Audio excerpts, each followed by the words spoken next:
최근에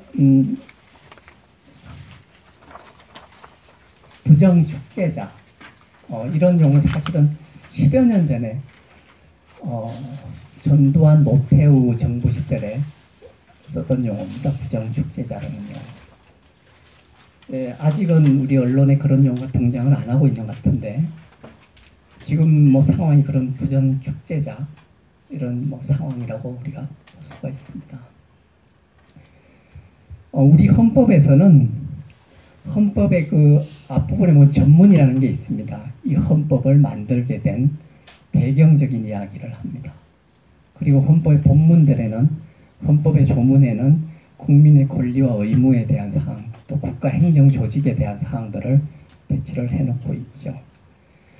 법률이 제정이 될 때, 특히 행정법이 제정이 될 때는 헌법에 있는 국민의 자유와 권리를 실현하기 위해서 제정되는 경우가 거의 대부분입니다. 행정법은. 그래서 아까 말씀드린 대로 행정법은 헌법의 구체화법이다라고 하는 이유가 거기에 있습니다. 국민의 자유와 권리를 실현하기 위해서는 행정법을 빌지 않으면 되질 않는 것이죠. 재산권을 보호한다든지 환경권을 보호한다든지 근로의 권리를 보장한다든지 집회의 자유를 보장한다든지 모든 것들이 언론 출판의 자유를 보장하는 그런 것들이 구체화하기 위한 행정법들이 필요하게 되는 것입니다. 그래서 국내에 존재하는 법률의 90% 이상은 행정법입니다. 행정법. 유형으로 분류를 하면은 나머지 부분이 뭐 민법, 상법률에 대한 사법, 국민 간의 상호 간의 관계를 규율하는 법이고 또 약간의 다른 유형으로 분류하는 사회법으로 분류할 수 있는 그런 유형들이 있습니다. 근데 대부분 행정법들입니다.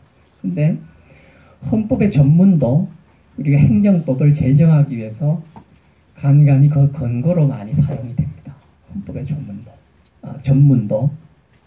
우리 헌법의 전문에 보면은 유구한 역사와 전통이라는 용어, 조국의 민주개혁이라는 용어, 민족의 단결, 또 정의 인도, 또 사회적 퇴석과 불의를 타파한다는 내용.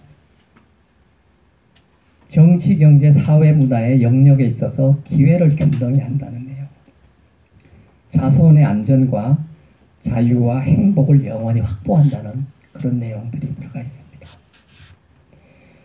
부정축제자 재산에 대해서 우리가 최근에 뭐 몰수해야 되지 않느냐, 귀속해야 되지 않느냐 그런 논의가 언론에서 잠시 있었던 것 같습니다.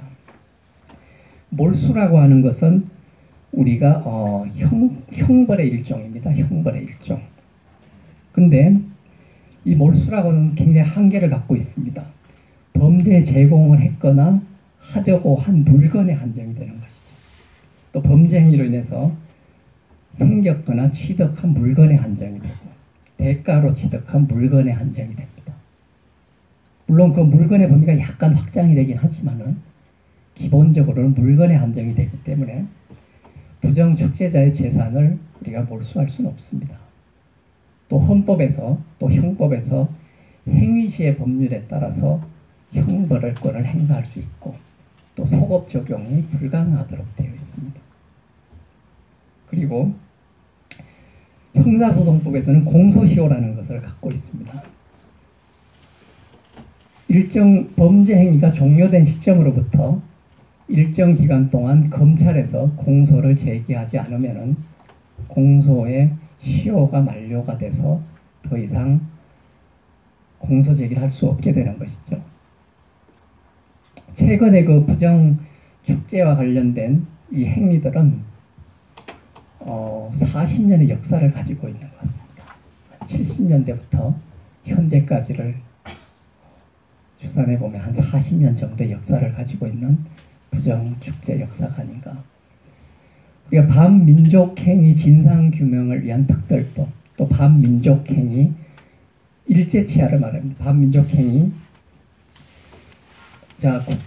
재산의 국가 기속에 관한 법률을 제정을 할 때 그 기간도 한 40년 정도 됐었습니다. 러일 전쟁부터 1945년까지를 그 기간으로 일본 제국주의의 기간으로 산정을 해서 한 40여 년으로 우리가 그 기간을 산정한 바 있습니다.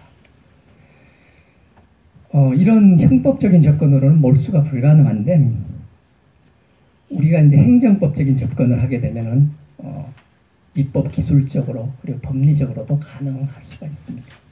이미 지금 말씀드린 일본 제국주의 하에 그 반민족 행위자에 대한 그 재산을 국가 기속한 이미 선례도 있습니다.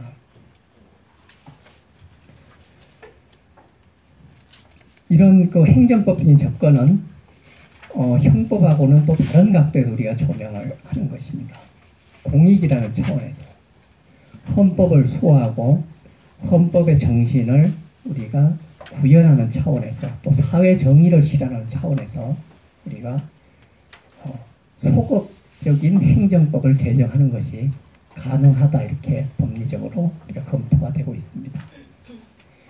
공익이라고 하는 것은 말씀드린 헌법의 수호라는 엄청난 공입니다. 국민 감정도 우리가 살펴볼 필요가 있는 것이고 그리고 사익이라고 하는 것은 부정축제자가 재산을 국가에 기속시키지 않았을 때 누리는 사적인 이익을 우리가 사익에 배치시킬 수 있습니다.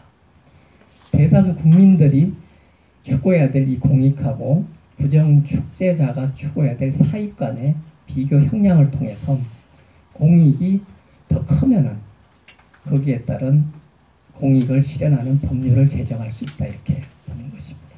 그래서 현재도 반민족행위 일본 제국주의 상태에서만 반민족행위가 아닙니다. 최근 40년도 우리가 반민족행위라고 우리가 규정할 수가 있는 것이죠. 진상조사위원회를 설치하고 그 범위를 설정을 하고 또 재산을 구체적으로 조사하기 위한 위원회를 설치하고 기속재산을 국가에 기속해서 공익을 위해서 어떻게 사용할 것인지를 법률에 담아서